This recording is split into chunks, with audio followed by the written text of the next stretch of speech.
Probably some of the stuff we plan to take, we won't.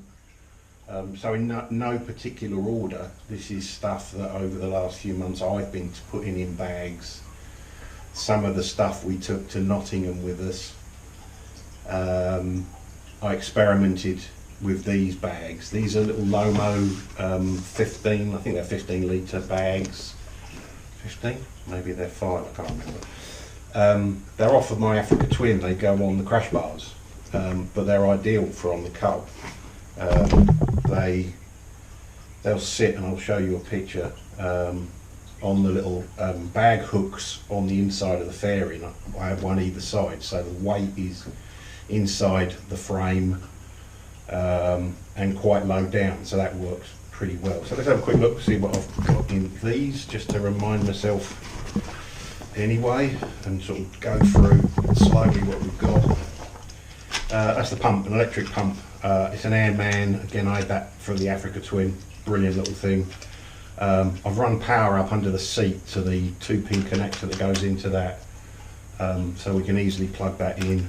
That's for tyres and associated bits in here, tyre levers. What else we got?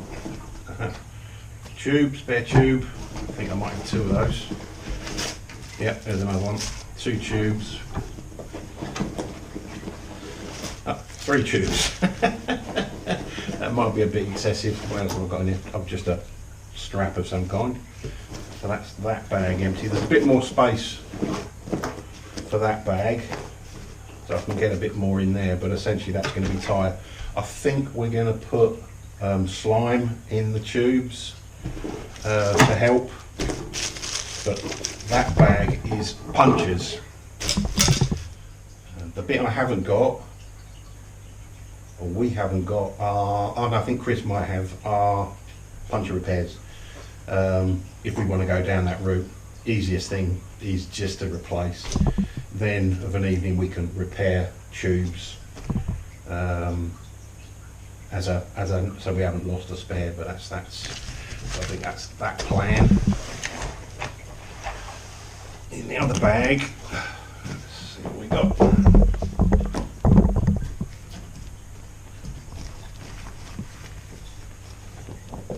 Right, what have we got? Oh, that's the plastic cup. This is this Fiberfix stuff. You make it wet and then it goes like rock hard, like metal. That's just a small roll of that to fix stuff. So they're the gloves. So you make it wet, and I think it activates like a resin in the tape.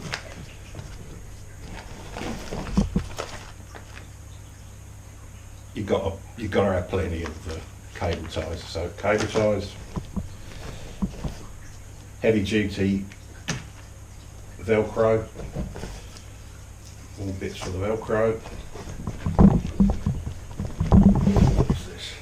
Alright, various gloves, tape, spanners, more cable ties, Allen keys.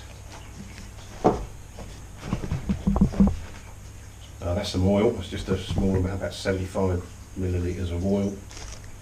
Engine oil, that is. That's some tools. Right, I obviously packed some heavy duty Velcro, so I don't need 2 lots.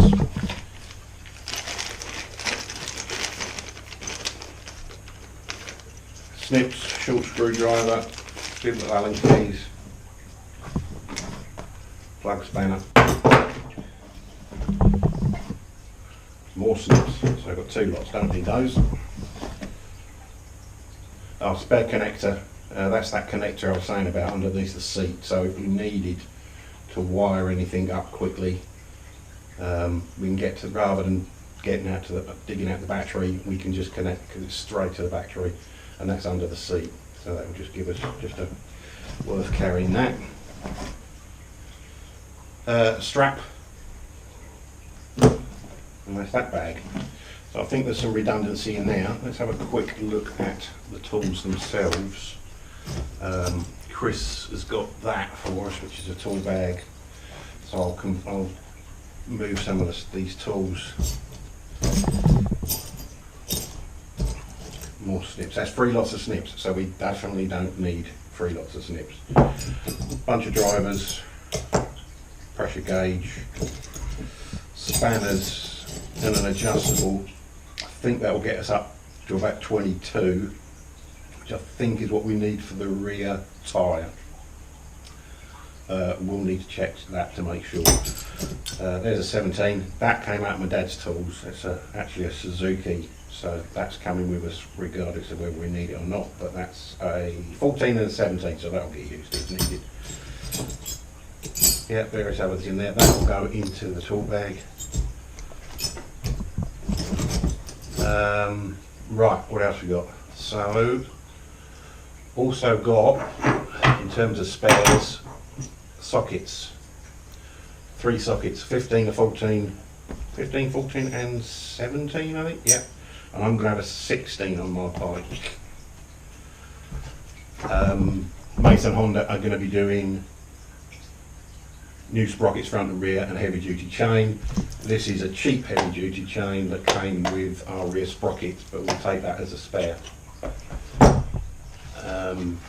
Oh, that's a set of rings.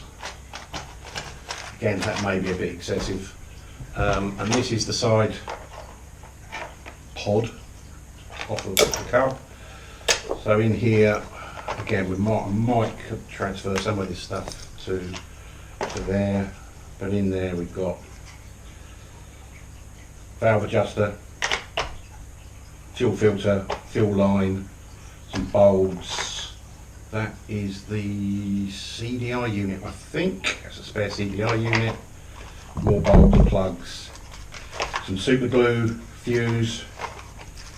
What's in there? More bulbs, more fuses. Put them away in a minute.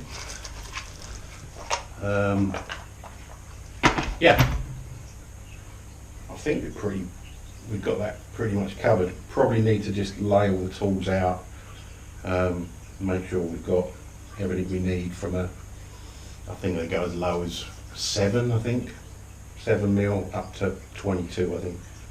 So these are the panniers. Trying to get basically the camping stuff and sleeping stuff in here. Again, this is coming out straight from Nottingham essentially. That's my sleeping bag.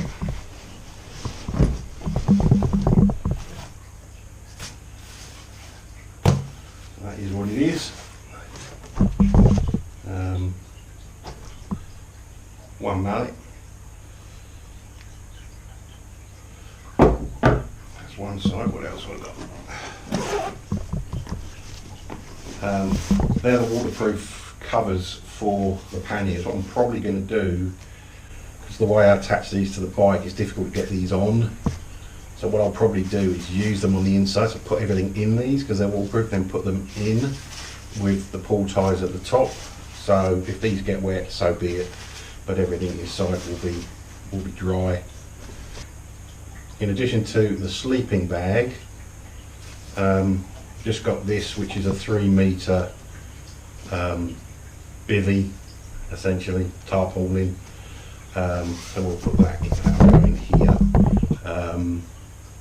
Being the UK, thought, well, if the weather's going to be bad, we perhaps want somewhere to sit if it does rain, sit outside, out of the rain, rather than having to sit in the tents. So that will go in there. Sleeping bag goes in.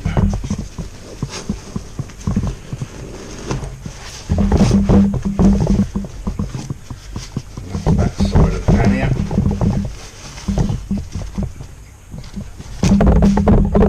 There, and this side.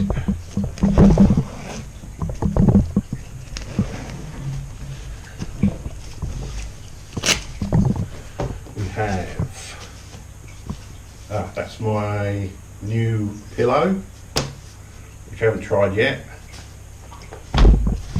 That's the waterproof covers for the panniers. For this side, that's the tent itself.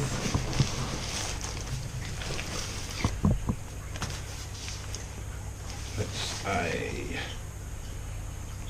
Van Gogh Solo 200, which I've got off the internet, second hand. Rear pole was broken, but I've got a new pole for that. And then in the bottom here, the pegs, spare pegs, bits and pieces for the tent. So that's essentially that. What else we got? Water bottle. Oh yeah. We've got to have our music, so that's a little Bluetooth Sony speaker to play the Med2Med playlist. Right, so this is where the no compromise bit comes in. I've got a very small, packs down to about that size, inflatable single mattress, but I took this beast when we went to Nottingham and I love it. It's a double, so it fits the entire bottom of my tent, really comfortable. I've got the tent poles and everything in there as well, and then that sits on the back behind on the seat up against the top box, so that works really well. And I've got this webbing that goes over that, holds that on, and then you can stuff bits and pieces underneath that. I stuck my flip-flops under there, which is just an easy place to put them. So not the most compact thing, in fact not compact at all, but I'm taking it the end. It's comfortable, I love it. And then the other compromise to comfort that we haven't yet tried out in terms of storing it is this bloody great thing, and that is a proper seat. So it's gone back. It's probably a foot wider than I would have liked. It's going to sit, plan A is that it will sit on top of or just behind that, but in terms of the width, I think it's about as wide as the handlebars, so that should be alright. If not, I'll find some way of doing it lengthways from the top box down and just lashing it on. But yeah, these are the two, I guess, real compromise to size and weight that both Chris and I have got one of these. I've just got this. Anyway, everything goes on, and so that's the only thing we haven't tried. If there's anything people think that we've absolutely missed and should be carrying in terms of spares, etc., please let us know, flick us a message or whatever. But we're not overly concerned now. It's the UK.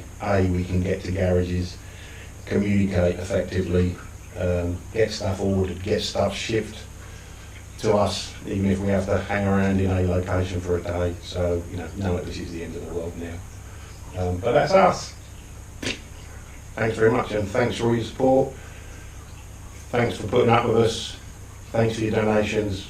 Can't believe how generous everyone's been. Thank you very much.